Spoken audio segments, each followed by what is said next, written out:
Markaziy Osiyo davlatlarini birodarlik, yaqin qo'shnichilik, chuqur va mustahkam ildizga ega ming yillik tarix, mushtarak qadriyatlar bog'lab turadi. Mintaqada mahalliy o'zini o'zi boshqarishni takomillashtirishga birgalikda ishlash, kompleks yondashuvlarni rivojlantirishga bo'lgan intilish ham tobora mustahkamlanib borayotgan munosabatlarning mahsulidir. Qozog'iston iqtisodiy tadqiqotlar institutida bo'lib o'tgan amaliy uchrashuvda Markaziy Osiyoda mahalliy o'zini o'zi boshqarishni rivojlantirish masalalari muhokama qilindi. Hozir shu haqda. Darhaqiqat, mintaqa xalqlarining tarixi va taqdiri bir, kelajagi esa chambarchas bog'liq. Uchrashuv ishtirokchilari ta'kidlaganidek, bugun Markaziy Osiyoning ana shu qadriyatlarni birlashtiruvchi katta kuch esa davlatlar yetakchilarining do'stlik va o'zaro ishonchga asoslangan siyosiy irodasidir. Shu bois Qozog'iston Respublikasida mahalliy o'zini o'zi boshqarish mavzusida o'tkazilgan muloqotda ham qarashlar yakdil bo'ldi. Bu uchrashuvning asosiy maqsadi Markaziy Osiyo davlatlari o'rtasida o'zini o'zi boshqaruv tizimi bo'yicha tajriba almashish. Qozog'istonda ham ushbu tizimni rivojlantirish, vakolatlarni kengaytirish va moliyaviy mustaqilligini oshirishga katta e'tibor qaratilmoqda. Shu jihatdan o'ylaymanki, O'zbekistondagi mahalla tajribasi barcha uchun juda qiziq va foydali bo'ladi. Да, я думаю, это очень важно.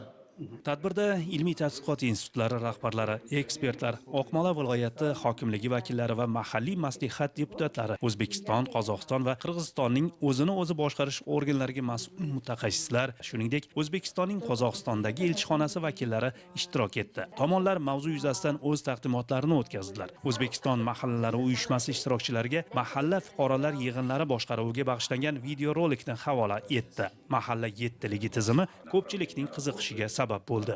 Встреча мы воспринимаем как дискуссионную площадку. Bugungi uchrashuvni tajriba almashish maydoni sifatida baholayapmiz. O'zbekistondagi mahalla tizimi, ayniqsa yettilik va mahalla jamg'armasi orqali ijtimoiy masalalarni hal etish tajribasi biz uchun juda qiziq. Bunday hamkorlik mahalliy boshqaruvning samarali modelini shakllantirishga xizmat qilishi mumkin. Hatto tumanimizni pilot loyiha sifatida ko'rib chiqishni taklif qildik. Можно бы наш район рассматривать как пилотный проект.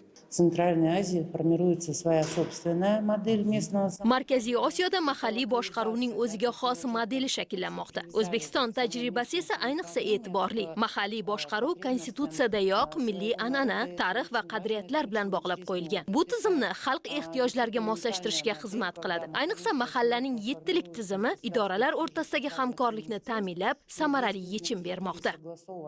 Uchrashuvda tarixi bir, qadriyatlari mushtarak xalqlar o'rtasida tajriba almashish, samarali yechimlarni ishlab chiqish va eng yaxshi amaliyotlarni joriy etishga bo'lgan intilish hissi yuqori bo'ldi. O'zbekistondagi mahalla tuzumi, mahalla yettiligi muhtaram prezidentimiz yaratib bergan yangi tizim, bu noyob tizim. Bunga qiziqish juda katta. Qozog'iston, Qirg'izistonda boshqarish tuzilmalari bor, lekin mutlaqo boshqacha yondashuvda. O'zini o'zi boshqarish tizimida ko'proq hokimiyat strukturasi, munitsipal tizimlar orqali amalga oshirilishi, saylov tizimlaridagi farqlar bor ekan.